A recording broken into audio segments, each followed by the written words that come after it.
오늘 본문은 사형이 선고가 되고 이제 사형이 집행되는 과정을 마태의 시각에서 기록하고 있는 본문입니다. 우리 예수님께서 처음에 군인들의 희롱을 받으셨죠. 군인들이 이제 사형수에 대해서 침을 뱉고 홍포를 입히고, 그러니까 왕을 상징하는 행동입니다. 홍포를 입히고 희롱한 후에 이제 십자가를 지게 하려고 못 박으려고 끌고 나갔다, 이렇게 기록하고 있습니다. 그 당시에 십자가형이라고 하는 것은 십자가 세로 기둥은 그 형틀은 땅에 박혀져 있었어요. 이미 준비가 되어 있었고 죄인이 십자가 가로 아주 그 나무를 이제 들고 자기 사형장까지 걸어가는 방식의 사형 방식이었습니다. 그래서 예수님께서는 이 십자가 가로축을 메고 십자가 집행 장소까지 걸어가셨던 것이지요. 이미 매를 많이 맞았던 상황이고 피를 많이 흘렸기 때문에 아마 이 죄인에게는 십자가를 지고 십자가 형틀까지 걸어가는 것이 아주 큰 고통이었을 것입니다. 그러니까 일부러 이렇게 하는 거예요. 십자가는 사람을 절대 쉽게 죽게 하는 형벌이 아니거든요. 기록에 보면 보통 2주까지 산 사람도 있다, 이런 기록이 있을 정도니까 아주 극심한 고통으로 서서히 늦게 죽이는 형벌이 십자가 형벌이었습니다. 그리고 십자가 형벌을 받으러 가는 그 사형 집행 장소까지 갈 때는 직선으로 가지 않았어요. 최대한 돌아서 걸어갔습니다. 왜 그러냐면 두 가지 의미가 있습니다. 왜 이렇게 돌아서 가장 먼 거리로 걸어갔냐면, 첫 번째는 일벌백계의 시범이에요. 그러니까 로마에게 대항하면 이렇게 된다라고 하는 것을 식민지 사람들에게 보여줌으로 인해서 공포심을 유발하는 것이죠. 그래서 많은 사람들이 볼 수 있게 최대한 돌아서 십자가 형틀이 있는 곳까지 갔고, 두 번째는 혹시라도 있을지 모를 어떤 사형 집행에 대한 조심성을 가지기 위해서 그랬습니다. 십자가형은 너무 고통스러운 형벌이었기 때문에 로마인들에게는 십자가형을 언도 안 했습니다. 그래서 사도 바울은 로마 시민권자였기 때문에 십자가형으로 죽은 게 아니라 이렇게 참수형으로 죽었죠. 그러니까 그만큼 십자가형은 아주 고통스러운 형벌이었기 때문에 혹시라도 잘못 재판해서 십자가형을 언도할까 봐 많은 사람들이 보게 만드는 것입니다. 그래서 이 사람은 죄가 없는데요, 이렇게 한 사람이라도 튀어나오면 십자가형은 그 순간 중지가 되고 다시 재조사가 들어가는 것입니다. 그만큼 로마 입장에서도 아주 신중하게 했던 사형 방식이 바로 십자가형이었다라고 하는 것이죠. 그래서 오늘 예수님께서도 자기의 이제 십자가를 이제 가로 기둥을 메고 이제 올라가셨던 것이죠. 32절 보니까 나가다가 시몬이란 구레네 사람을 만나매 그에게 예수의 십자가를 억지로 지워가게 하였더라. 이게 무슨 말일까요?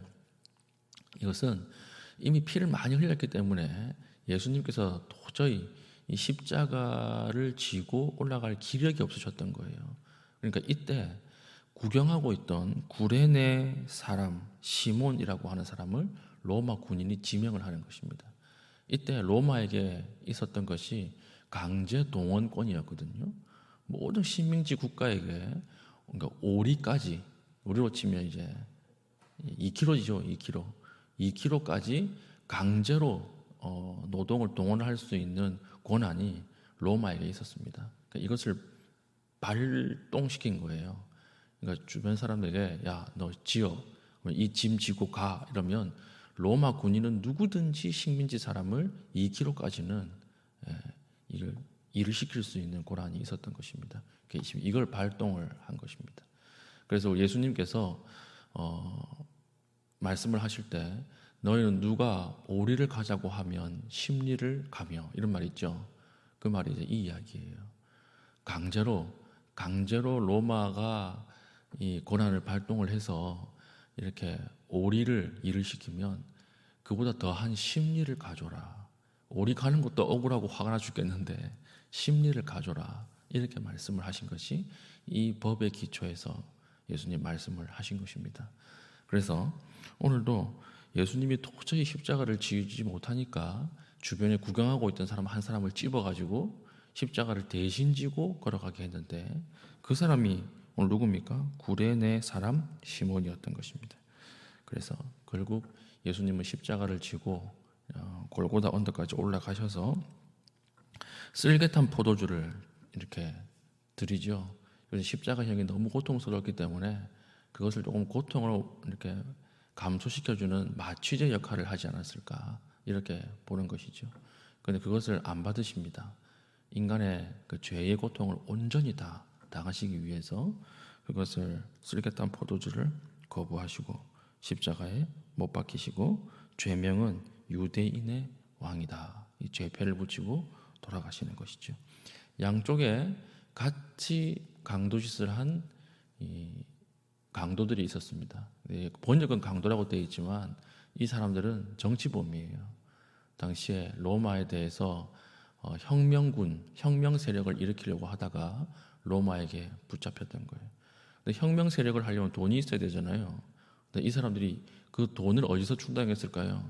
남의 집을 털어서 충당을 했습니다. 그래서 강도라고 표현을 한 것이지 이 사람들은 정치범들이었어요. 십자가형은 반드시 로마에 대항한 정치범들에게만 언도를 했습니다. 그러니까 이 사람도 다 정치범이었고 바라바라고 하는 사람도 이 사람도 정치범이었어요. 밀란을 일으키려고 했던 자라 이렇게 되어 있죠. 다른 성경에는. 그러니까 이 사람도 정치범이었어요.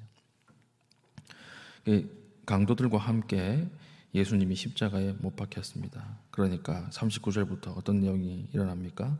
사람들의 조롱이 시작되는 것이죠. 첫 번째 조롱은 만일 하나님의 아들이면 내려오라. 그러면 믿겠다. 이렇게 조롱을 했고, 두 번째 종교 지도자들이 뭐라고 조롱합니까? 자기부터 구원해봐라. 너부터 구원해라. 그러면 믿겠다. 이렇게 조롱을 하는 것입니다. 그러나 그 조롱에 우리 주님은 반응하지 않고 끝까지 어떻게 했죠? 침묵으로 일관했습니다.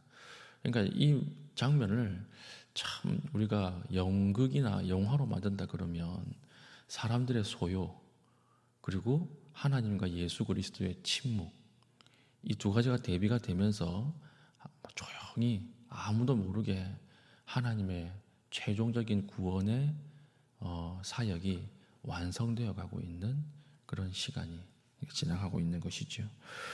오늘 우리가 좀 자세히 보는 것은 십자가란 무엇인가라고 하는 것입니다. 오늘 본문 보니까 십자가를 진 사람이 두 명 있어요. 한 사람은 우리가 잘 아는 예수님이고 또 한 사람은 누굽니까? 억지로 십자가를 진 구레네 사람 시몬이라고 하는 사람이에요. 둘 다 사실 십자가를 질 만한 죄가 없습니다. 예수 그리스도는 아예 죄가 없으시고 구레네 사람 시몬이라고 하는 이 사람도 십자가를 질 만한 죄를 짓지 않았거든요. 그런데 십자가를 지었습니다. 십자가란 무엇일까요? 우린 십자가를 잘못 해석하면 나에게 오는 모든 고통을 다 십자가라고 생각하는 경우가 있어요. 내가 죄를 지어서 받는 형벌도 있지 않겠습니까? 징계 또는 나의 단련을 위해서 오는 형벌도 있지 않겠습니까? 근데 모든 것이 다 십자가라고 이야기를 하는 거예요. 본인이 밥을 많이 먹어가지고 살이 쪘는데 이 살이 내 십자가다 이렇게 얘기하는 그 십자가 아니에요. 그건. 십자가가 아니고 잘못된 생활 습관의 결과죠.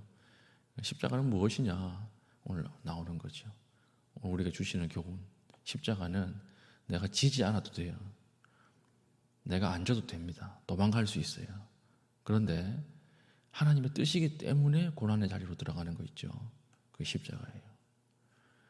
오늘 여기서 거짓말 한 번만 하면 내가 성공에 대한 보장은 없을지라도 적어도 인간관계가 깨지진 않아요. 그러나 하나님의 뜻이고 하나님의 말씀이기 때문에 오늘 그 자리에 악에서 부역하지 않음으로 인해서 오는 고난, 십자가입니다.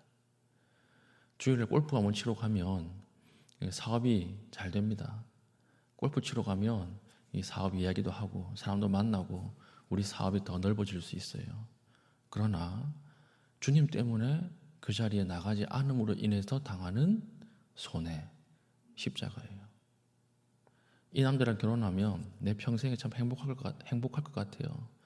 그러나 이 남자를 결혼하면 주의를 지키는 것이 불가능할 것 같아요. 그래서 눈물을 머금고 포기하는 거. 제가 볼 때 십자가예요. 네, 십자가예요.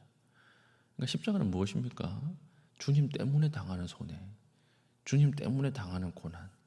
이 술 한 잔만 딱 먹으면 다 형통합니다. 만사가 형통해요. 그러나 그것을 거부하는 거 십자가예요. 우리는 오늘 십자가를 지고 있습니까? 오늘 주님이 우리에게 물어보시는 거예요. 십자가를 질 수 있겠니? 물어보시는 것입니다. 예수님께서 너희도 나처럼 십자가를 지지 않고 자기를 부정하고 십자가를 지지 못하면 나를 절대 따를 수 없다. 이렇게 이야기합니다. 우리에게 지워진 십자가는 무엇입니까? 이것이 억지로 지어진 십자가라도 우리에게 모두 하나님 앞에 지어진 십자가가 있습니다. 예수님 때문에 당하는 고난이 있습니까? 예수님 때문에 손해보는 자리로 들어가는 모습이 있습니까?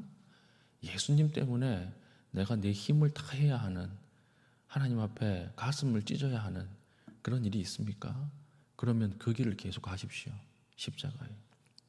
십자가가 다 망하는 길처럼 보였죠. 다 끝난 길처럼 보였죠. 근데 아니었잖아요. 십자가 그 길을 통해서 하나님의 구원이 이루어지고 하나님의 부활을 경험하게 되는 그런 길로 연결된다라고 하는 것입니다. 그러니까 십자가가 실패의 길이 아니에요. 십자가의 길만이 승리의 길이요, 십자가의 길만이 하나님의 구원의 길이었다라고 하는 것입니다. 오늘 우리에게 태워진 십자가가 그것은 무엇입니까? 오히려 우리에게 정말 지어야 할 십자가가 없는 인생들이 혹시 있지 않습니까? 불의와 타협하고 손해를 감수하지 않고 모든 것이 내 마음대로 되고 내 중심으로 살아가는 그런 사람들이 있지 않습니까? 오늘 하나님 앞에 기도함으로 말미암아 십자가를 질 수 있길 바랍니다.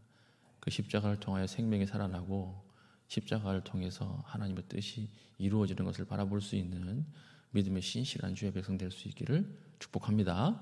아멘. 이제 기도하겠습니다. 기도할 때 우리의 지어진 십자가가 무엇인지 깊이 기억하게 하시고, 십자가가 결코 실패가 아니라 하나님의 성취요 승리의 길임을 믿게 하시고, 우리도 하나님 이 십자가의 길을 계속 걸어가게 하여 주시옵소서. 예수님 때문에 당하는 고난, 예수님 때문에 당하는 손해, 이것 때문에 기뻐하고 이것을 통하여 하나님의 구원이 성취되는 것을 바라보게 하여 주시옵소서. 기도하신 이후에 개인적인 기도의 제목을 가지고 기도하시고 자유롭게 돌아가시겠습니다.